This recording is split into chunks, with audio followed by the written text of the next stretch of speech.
early Dark Shadows and Van Krelin. Well, I'm actually descendant of one of the witches that got known. Well, we know that offended people at first, but as they've seen the show develop, they should see it's not that complicated. Vampires, partner?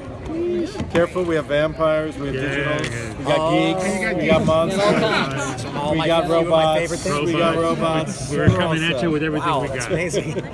Dread Central, one of my favorite songs. Good work. They are good. Welcome. Thank you for coming. Pleasure. Congratulations on season 3. Yeah. It's really been a fun ride. Well, you ain't seen nothing yet. So Yeah, we've that's kind of true. gotten through. Can you maybe introduce yourself and then give us a little bit of quick? Well, I'm Shane West. I'm playing Captain John Alden still. Still so far alive-ish. Yeah, we're really excited about season 3. We feel like that it really kind of came into its own this year. I know from experience in the past that usually a third season, for most shows, people get a little bit more comfortable in every department, and it kind of starts to really hit its stride. Even though I'm personally can say, and I'm not biased, that I was a fan of the first 2 years, I feel like this is we're really hitting our stride, and I'm really excited for people to see it. And obviously things changing, and we're airing now November 2nd. And it's been a longer period of time of waiting. I'm even more excited. Yeah, season 1 kind of took us in one direction, and then the writers took it to a completely different direction and made it a lot more mysterious. They gave your character a lot more depth. Mm-hmm. Oh yeah. And yeah. A lot more mystique. Yes, that's true. So will we see a lot more spiritualism with your character? I think he goes through a little bit of it. It's more of a crisis too, a bit of an existential kind of yes, that's very crisis true. in some ways. Yeah. So, I think he's really gone through a lot. Obviously, every character's gone through a lot on the show. That's the whole point. That's what makes it kind of exciting. That's what makes it fun, the twists and turns. I really enjoyed season 2 in the beginning of it, being able to be witch light, I guess, so to speak, of where he was able to kind of participate in those things. And being a fan of that stuff anyway, it was a lot of fun to be able to bring in the Native American background and his relationship with them. And being able to have powers, because John being the most, he's the one of the heroes of the show, but he's human, which makes him ultimately very interesting. But it was fun from a fan perspective of being able to play that first half of season 2 with the tattoos and the amulet and all that kind of stuff. That was a lot of fun. So we have maybe the devil coming to Salem and Marilyn Manson too. Quite a season up what a ahead season. here. That's true. Now, will we see more of the child, the son? Oh yeah, he has a crucial role to play in this season. I mean, a lot of our inspiration for the third season was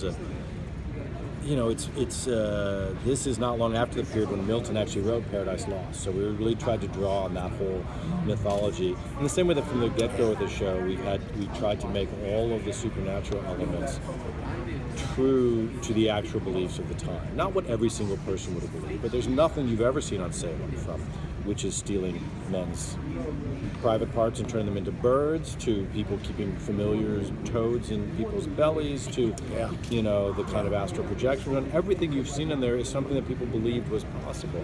So we've extended that to, in some sense, the larger mythology, and we really want to do two things also that were key in season 3, which is, on the one hand, really pay off this idea of the devil and the relation between the witches and the devil, but at the same time be true to the fact that most of us understand that witches weren't really devil worshippers, that they were the remnants of some older, cooler, more archaic kind of pagan tradition or something. More Wiccan. That's more Wiccan, exactly, or whatever Wiccans think they are, this true... More naturals. Yes. And so really answer the question, well, how did they get aligned with the devil to begin with? And in some sense, if there's a, kind of a fun thesis behind it, it's the idea of the witches, helped by John Alden, one of the few men who can, and who nobody hates witches more than John Alden. Right. The witches are the ones who brought the devil back to Earth. And now they're the only ones. When they realize what a bad idea this actually was, and that they've been screwed and lied to, surprise, surprise, they're the only ones who can do anything about it. Unfortunately, Mary Sibley is dead, and she would be the key one. Right. And the other man they would most need hates them more than anything, more than still life only itself. Human. Right. And he's still only human, exactly. Right. Yeah. but so it's fun.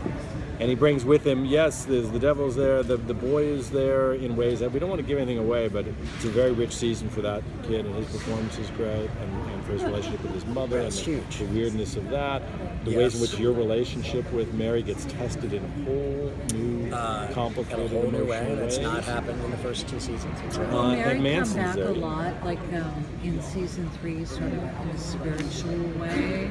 Mary? Yeah.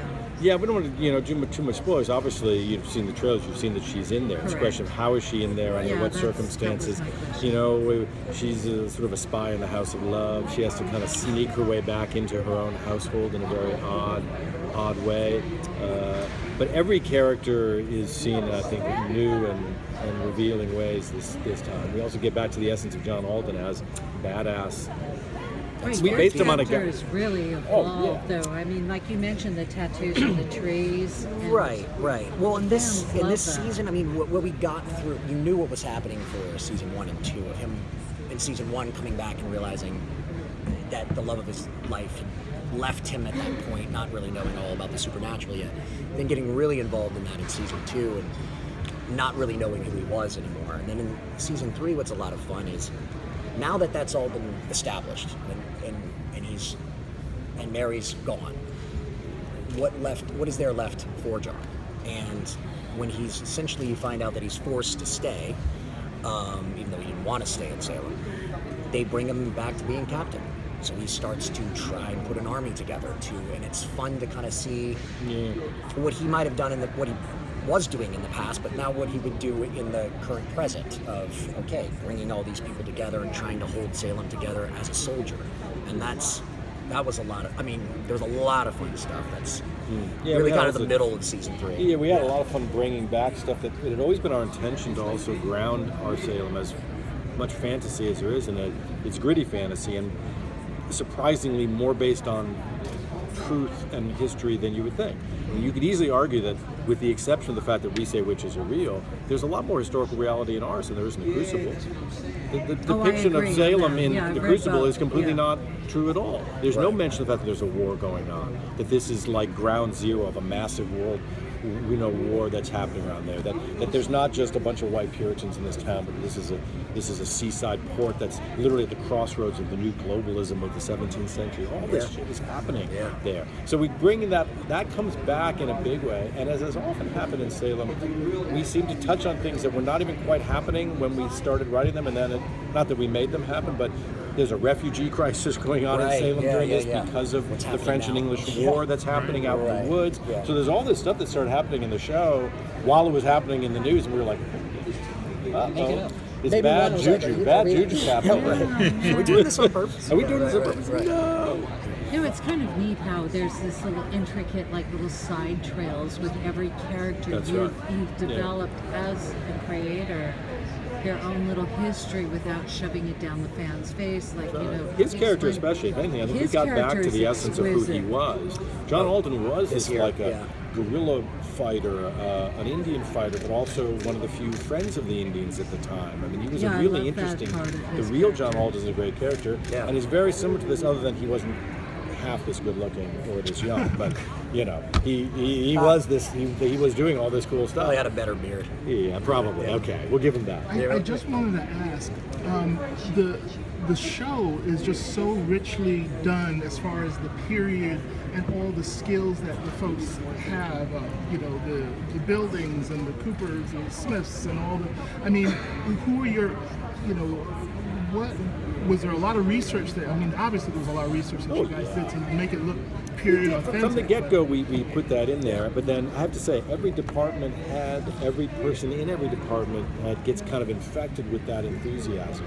But they all shared this vision. As I said, we reject the opposition between either gritty realism or kind of airy fantasy. We wanted gritty fantasy, a fantasy that you could believe in part because the details would be true. Right. The details of clothing. And at the same time, there's an element of the fantastic. So Joseph Porro, genius costume designer. He will make these incredibly period true costumes, but then he'll also in the manner of the period, do a dress entirely made of human hair. Right. Or do some coat for him that's got bits of bones and things in it that are so cool, but that are also utterly grounded in the period. And also the train, like the horseback riding and the training, and the things that you had to do. I mean, it's fantastic. Yeah. I mean, did you get a kick out of that when you were training? I did. I had a personal. We'll see if it happens for season 4. But I had a personal issue with horses. I hadn't really had much history with them. Long story short is that I love them. I think they're amazing, and I feel like we should watch them from afar. I never thought that we should be ever writing something like this. So they know that, because they can sense tell that. yeah. So they're not exactly confident around me. So I had to, but this year... But in season 2, you still had to do like the... Yeah, I was like, okay, I got to get over this now. At this point, 38, this is ridiculous. I have to do that. I still want to do a Western, for God's sake, one time. So I'm going to have to learn how to figure this out. And it's right. And it worked out. And this year it went really good. I had some great horses, great horse people, and I think I've gotten over that fear. Because this is such a visually stylized show, we're talking about the detail. What do you think the best way to watch it is? A device like this, or big TV, full surround sound? I'm different. I'm a little old school. I'm not going to watch anything on my phone. Ever. Look, it's like visual, maybe a YouTube video, but no. It's rich, much and it's detail. made It's to be watched TV. big. There's So much no detail, doubt. background, The sound is You need incredible. surround for sure. Surround Surround is sound great, for the a lot scope of is great, this. but the Sometimes reality it's dark. You miss certain things that you're going to need. But the real answer to that is you should watch it several times. First time as big as you can, then Stream it then you several stream times. it, then watch it on your phone. DVD/DVD. When you Because already know it the well, richness of yes. the performance, the You're right. language, other things. You know what I do? Now, hey, I'm a writer, but there's some times where, especially once I've seen it, and as I do on the set, I don't watch, I just listen, because that's how I can tell what they're really doing. Right, The richness of the language, we hope. The richness of the performance comes through. So Yeah, your that'll come through your cinematography is phone, even really if good. the scope doesn't. Lucked out. It's really. just brilliant. Behind the scenes. Oh, It's they've done a one of great the job. few that you can visually watch Thank you. and enjoy, and it's not black. Well, wait till Yeah. you see this stuff. I think No. it's gone further than ever this Dark time. in a But good way. it's no less dark, visually, your visually, lighting yeah. guy, your cinematographer. Oh yeah, he's done Mark Vargo, It's brilliant, done a great probably job. one of the best Dread, before we gotta go, I know you're visually gonna. studied. You didn't So get now one. that you guys actually have the devil making Salem its capital, I mean, that sounds to me like ground zero for some like actually truly horrific things to happen to these people. Like, what is, without trying to spoil exactly everything, like the main plan of what the devil is going to do in the town, like, can you give us something that's going to give us like a taste of like what he's going to inflict on the entire world? Well, on the one hand, what we wanted to play with was the idea, there's always been this mythology within America that we're God's country. So we're also playing with the mythology of, well, what if we actually were the devil's country and the guys pretending to be God's country? Which might explain a whole lot of things we've seen, At the same time, yes, it does unleash all kinds of horrors, psychological horrors, body horror, all kinds of... physical. A lot of physical horror. And at the same time, I think we didn't push the gore this year. I think season 2 was a really experiment for us in kind of going beyond, going how far could we go visually with the body horror and even gore. And I think this time we've also tuned that more psychologically. It's more romantic and those things. But at the same time, I think there's stuff. Come on, we got Marilyn Manson, so there's stuff here that's going to be physically more disturbing than anything you've ever seen. He's Also. got good stuff with the leeches, the bloodletting. And that was going to be my last question. He's a surgeon as well as a barber. That's So, right. are we really going to get in He there did my and hair, see... just the idea of seeing Marilyn Manson get in there and like play with the human body is sort of intriguing. Is there something... Well, we kind of let the camera roll a lot. A lot with him, yeah. When he was- And when he first came on the set, as you were saying before, we do this super period accurate, every object in this room, right? Weird medical instruments, bits of bodies, fingers, hands of glory, it's all sitting there. Marilyn comes on there, he looks around, he's like, this looks like my house. He's like, I have every one of those. I have that, I have that, I have that, I have that, and it was true. So he felt like he had come home, and we thought so too. Can you and Marilyn do a germs cover, by the way? Yeah. I'd love to. That's gotta be I'd love to. I'm trying to. I've been talking we didn't even get to into him. the germs. I'm talking to That's him. a to separate try and play interview. a She's show. actually talking about Thanks the a lot. germs. Oh yeah. Of course. No, dude. We're switching humans. We're looking to play another show. Or body swapping. Because I've done stuff with Pat before, so That's I'm great. here. Yeah. He's finally into it, and Dave Grohl's finally stopped touring for a while. Come on. Yeah, right. It's pretty good. I love Brandon, Hello. Hello. Hello. Hello. Hi. Hi, welcome to New York Comic Con. Thank you. It's my first time. Really? Yes. Awesome. Oh, well, you'll love it. Fans don't bite. Says the vampire realm. Yeah, that's right. That's right. That's right. Well, congratulations, like I said, to your predecessors on season 3. You've done a great job. Fans love it. And some exciting stuff coming up, it seems like. We've got the devil fighting you. Where can you take us?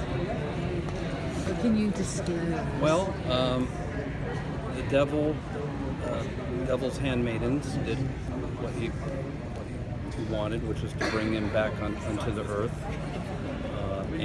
But he turns out he is a liar, and everything that he promised Mary Sibley and the others, freedom from oppression and hypocrisy, and a world where everyone could be free, was a total line of bullshit. In fact, what he really wants to do is destroy humankind, God's greatest creation, as a revenge against God, his father. And kind of a Milton-esque take on it. And the only person who can really destroy him is the one who brought him back, and that's his mother, and his mother's dead. And that's kind of where the first 5 minutes of the season starts. And it kind of goes from there. Have you already finished season 3? It's in the can and ready to, so we're going to start on season 4, right? Well, I mean, hopefully. Hopefully. We'll see. So now, was this a little bit more unique for you as your character, Mary Sibley? In the beginning, season 1 was pretty pacifist, and she sort of was very domineering in a very genteel, sort of seductive way. And episode 2 became very sinister and dark for your character. Where does season 3 take your character? You can tell us. Well, I mean, it was a much more physical season for me. And, we played on the idea that there had to be a change with Mary coming back from the dead. And so I think we got that. I'm not going to tell you too much, but I think, going through what she went through, and everything she went through at the end of season 2, losing everything, I mean, she's very different this season. Is she a little bit more matured or a little bit more submissive? I think she's more matured, and I think she's evolved, and things don't faze her as much as they would. There's a real strength to Mary this season. Yeah, because we've seen her character evolve in unique ways, and the relationship with the character Shane plays and Mary, it's kind of a unique love-hate relationship. Mary's ordeal is not over. There's destroying the devil, as it turns out, is really hard and has perilous consequences if you are to even try. And Mary is in the thick of it. She's just back from the dead. It's not like she has a lot of power. So she's going to have to kind of rediscover her true power. And the John part of it is, the love between John and Mary is still the driving force. That's kind of a nice little backstory side, that the romance that evolved in the beginning kind of went through season 1, came back in season 2, and you can see between the two characters on screen there's a sort of I still love you, but I can't let you go, but you have to leave character. Is that where you see Mary going? Yeah, I think it's really the heartbeat of the show, the Mary John story, and I think it's what he means to Mary and how much it changed her from him coming back at the beginning of season 1, and what they've gone through together, I think has made her evolve the way she has. So what kind of little secrets we'll just put yours on Brannon. I'm so scared to say anything. So okay, so we'll throw this up at Brannon. So what can you share with us that fans can look forward to besides a really I always feel scared to answer that in case I give a... Don't worry about it. You have an answer. Okay, well you answer first, and then I'll think of what I can say. Which she can divulge. I'm trying to remember.